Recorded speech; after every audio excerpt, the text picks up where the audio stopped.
to 1866, 12.5 million Africans were taken from their homeland and forcibly shipped across the Atlantic, a journey that almost 2 million of them wouldn't survive.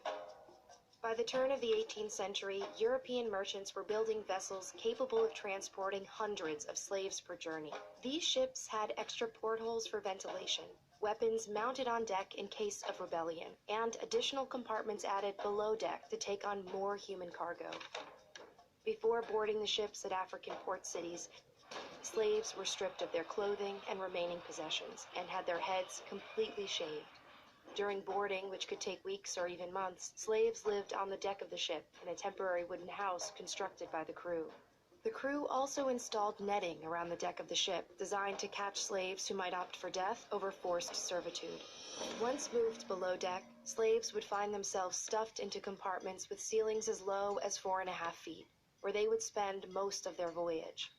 They were segregated by gender and age. Adult men were kept separately and shackled in pairs. Women usually left unbound in their designated compartment, and children often free to move about the ship. There was no plumbing of any kind. Slaves were forced to relieve themselves where they sat, creating hellish conditions when combined with the heat and lack of ventilation below deck. Disease was rampant.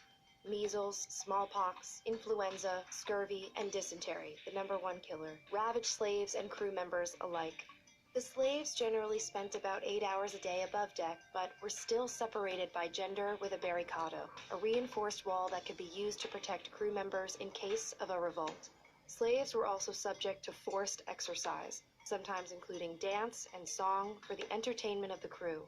Disobedient slaves were tortured and beaten, usually whipped with the especially cruel cat-o'-nine-tails, a tool designed to inflict maximum pain. Slaves who refused to eat their typical meal of rice and beans were forced to do so, sometimes with the speculum oris, a medieval tool used to pry open unwilling mouths. Women, while usually left unshackled, were raped and sexually abused by members of the crew, sometimes arriving in the New World carrying the children of their attackers. But it was the women, using their minuscule freedoms, who would often coordinate mutinies against their captors. But these rebellions were rarely successful. The true extent of the horrors of the Middle Passage came to light in a 1783 court trial over the slave ship Zong. The Zong left Africa in 1781, with 442 enslaved on board. After a 2-month journey riddled with navigation errors, 62 slaves and 7 crew members had perished without reaching their destination. Disease was spreading throughout the ship, and fresh water was running dangerously low. Captain Luke Collingwood was afraid of the financial cost of more deaths. Slaves that died of disease were not covered by the ship's insurance, but slaves who drowned were. Some 133 slaves were thrown overboard. Collingwood claimed it was necessary to do so to halt the spread of disease. At the trial between the Zong's owners and their insurance company, the owners argued that because it was legal to kill sick animals for the health of a ship, it was legal to treat infected slaves the same. The court agreed. But the trial itself exposed the horrors aboard the Zong. The story was republished by British abolitionists with the name of the ship redacted, meant to show that this tragedy could happen on any slave ship across the Middle Passage.